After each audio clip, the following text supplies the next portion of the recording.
We have to seek three things when we're gathering information from people who are affected by disasters. One is validity of the information. Is what we're getting the real picture that we think we're getting?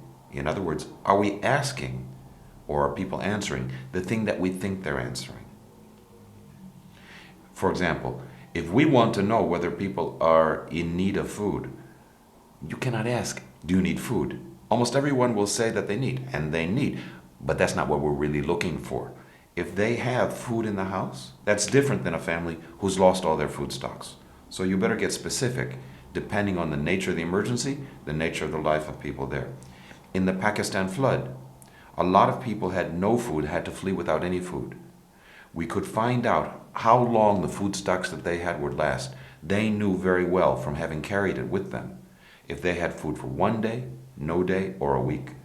They knew very well how much they had lost in the fields from the floods, how long what they had stored would last.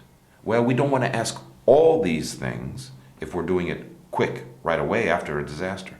But some of these things, if you know your people and if you know your disaster, you know what to ask. Do you have any food stocks with you now? When is the last time that you ate? How many meals did you have yesterday? The second question is reliability, which is just another word for repeatability. If we ask the same question tomorrow, or if we ask the same question in the next village, or if we gather people in another district and ask this question in the same way, do they understand it in the same way? Or are the answers uncomparable because it means something different, those words or the way it was said? If you can get the same information each time, then it is reliable. So we have validity. Are we really getting what we think we want? Reliability. Are we able to get the same kind of information each time? Is this the way to get the information? And the third one is generalizability. This is what you get with a large, formal sample, the kind that you read in journals sometimes. And it's based on the concept of randomness. We usually don't have the conditions to make a random sample, even in a settled population, because there's not an enumerated list of the whole population, or people have moved, and so we don't know that some have left, so they don't have a chance to be in the population. More important than random, or not random, is to describe how you collected the information. Then other people can make a decision about what it means, how generalizable it is. What happens a lot is instead of making it random, what we do is make it large. We went to 2,000 villages or 2,000 homes. Or maybe it's even better to say 5,000. Or maybe it's better if we trained lots of people and went for weeks and we got 10,000 different households. It's not better. If it's not a random sample, if there's a selection so that some people have a greater chance of getting in than others, no matter how big you make it, it still isn't random.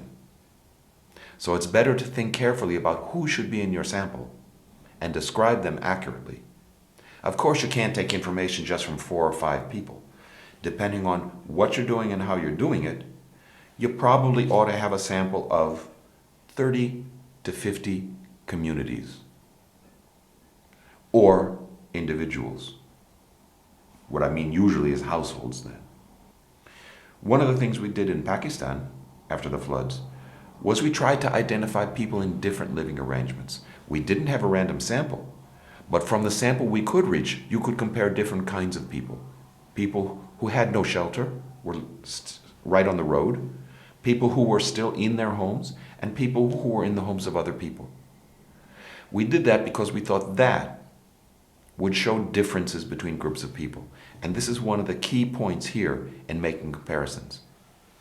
It's not random enough, if you're doing that way, to say that this represents the whole population of 10 million people.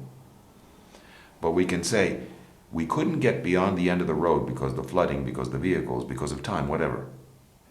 But we went in 4 directions. We covered a quarter of the country. And everywhere we went, we talked to people who had no shelter, people who were in shelter with other families, or people who were still in their homes. And we compared these groups.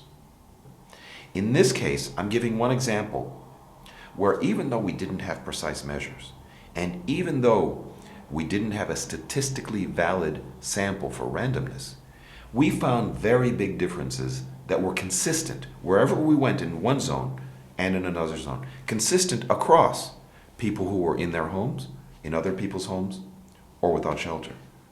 So we could be confident that these differences that we found were real, and that the gap between these different groups was enough that what was needed in one zone was different than from another zone. You could find that out for very low cost, very quickly, and help to orient the response when there's time to decide what to do. When you know about reliability, generalizability, and validity.